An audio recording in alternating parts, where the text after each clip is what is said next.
All right, guys, let's do this. So we have a developer update. I have already briefly read through it, and we have some interesting changes to Legion and GHOSTFACE.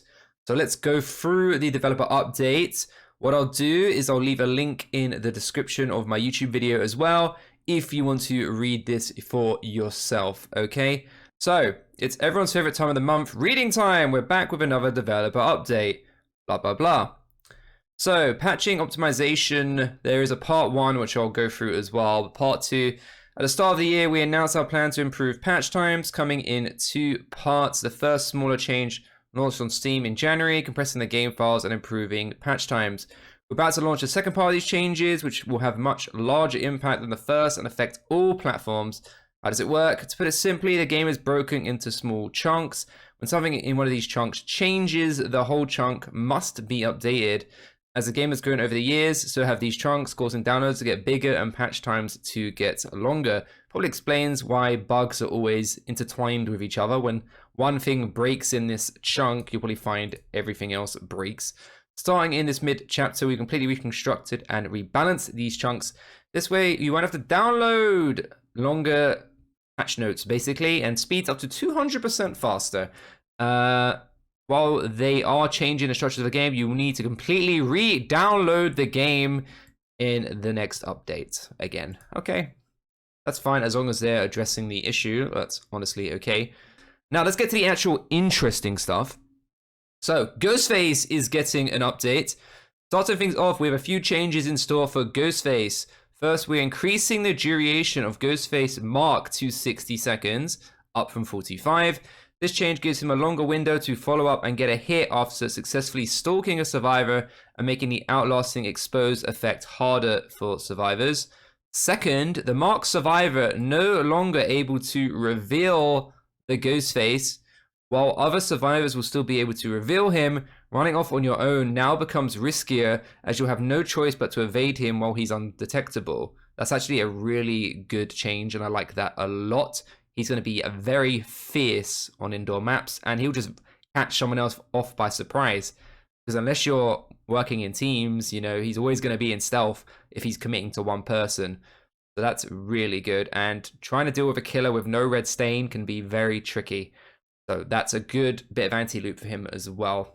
Lastly, we noticed that many of GHOSTFACE add-ons have gone largely unused, with a few exceptions standing out well above the rest. We always want to see a wider variety of add-ons. So they've changed the add-ons as well. Let's just quickly go over them. Drop leg knife sheath. The GHOSTFACE gains a 10% movement speed for 5 seconds after marking a survivor. So he just goes the second he has fully exposed you, and he will be very quick for a few seconds. I don't know if 5 seconds is going to do you a lot of justice, but if you time it right and you 99 a survivor, and then you proc it, you can probably end them on a tile if you do it well. So that's going to be some decent skill there required to actually use this correctly. Olsen's wallet, breaking a pallet or wall immediately recharges the Night Shroud. That's really good, actually. That's actually really, really good. Just allows you to potentially expose somebody again. If you've got them 99, you make a mistake, just get them to drop a pallet, reset it, back in Shroud, boom, exposed, down. The Legion update. This is very, very cool, and I'm very excited to read it to you all. All these years later, the Legion remain one of the more frequently used killers, and it's easy to see why. Sometimes you just want to go fast with a knife. That's why these changes focus on making the Legion faster and knifier than ever before. In all seriousness, the first of our changes is centered around chaining hits together. Being able to string together multiple hits on different survivors is something that the core of Legion's design. So to help them do it, we're giving them a stacking of 0.2 ms speed boost for each survivor they hit during Feral Frenzy. This will make it easier to close the gap as you switch targets. This is something I actually said would be very good for Legion, actually, because sometimes Legion just can't get across the map. So this is really nice. Additionally, a 5th hit will end your frenzy and put any survivor into the dying state, adding a satisfying payoff for chaining hits together. Next, we've lowered the post-Feral Frenzy fatigue duration to 3 seconds was 4. That's also very, very nice. The fatigue is a crucial part of the Legion's power, preventing them from cancelling their frenzy and immediately following up with a basic attack, circumventing the non-lethal aspect of their power. Yes. We found that lowering the duration of 3 seconds felt much better to play with, but also kept it feeling fair from a survivor's POV.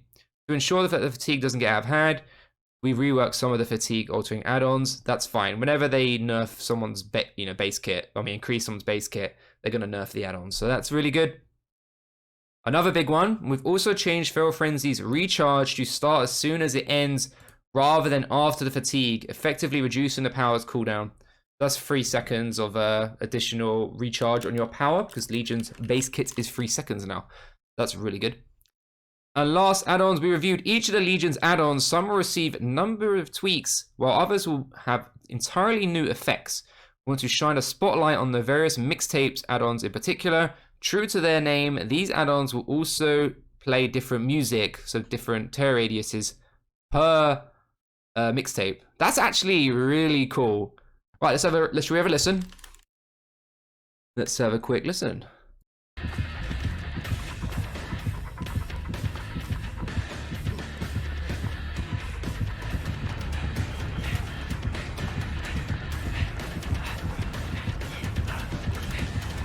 Right, another change which will also potentially buff the Legion when you think about it, because the hemorrhage effect literally does nothing other than force survivors to bleed more. So let's have a look to see what it actually does now. I haven't read this yet. The hemorrhage has long been one of the lesser desired status effects, for killers at least. Currently, hemorrhage increases the frequency of blood pools, making it easier to track survivors. This effect ends up not being very useful in most cases, as survivors will either be leaving scratch marks while sprinting, or the blood pools will already be close together if they're walking. Yes. With this in mind, we've come up with a few new versions of hemorrhage. Whenever you are not healing, hemorrhage will cause your healing progress to regress at 7% per second. This new version rewards the killers for interrupting the survivor healing and has the potential to waste medkit charges. This change will affect all perks and add-ons that currently apply to it. That's really cool, actually. Because if a survivor's about to finish healing and is close, you can just interrupt them and push them away, and they'll just slowly over time be less healed, which is pretty cool. So all you're doing is giving you a bit more slowdown, which is nice. Sloppy Butcher applies the hemorrhage status effect as well, so Sloppy's just got buffed. There's quite a few Legion add-ons that do this as well. Another thing I haven't read. Updated difficulty ratings. In the info tab for each killer, you'll find a difficulty rating that tells you, yeah. So basically it tells you how easy or hard to play. It doesn't actually explain anything else. It just says easy or hard. So to make these rankings more useful, we've created new guidelines for how we rank them. We've reviewed each killer and given them a score of 1 to 5, being the easiest in the following categories. Mechanical skill, strategic skill, uniqueness. Okay, I like that. Just makes it easier for new players to figure out which killer is hard to use. Let's see if Behavior actually understand their killers well enough, and maybe we can compare what we think each of the scores should be in the future. Alright, so a lot of people have been asking me about Haddonfield. Here you go. Haddonfield update. It's become tradition for each dev update to be followed by a Haddonfield rework. When? Well, this tradition is coming to an end because we've saved the best for last. Yes, that was a perk pun. Nice. The iconic Lankin Lane appeared in the Entity's realm over 5 years ago, but with all the visual improvements around the rest of the game. So basically they're just doing a map update. So thank you guys for watching this video. If you want to join in live on stream now, make sure you go to the Twitch link in the description. And I cannot wait to show you guys the Legion and GHOSTFACE update live in game. We'll be playing a lot more Legion and be showcasing how the new changes will actually make Legion somewhat viable.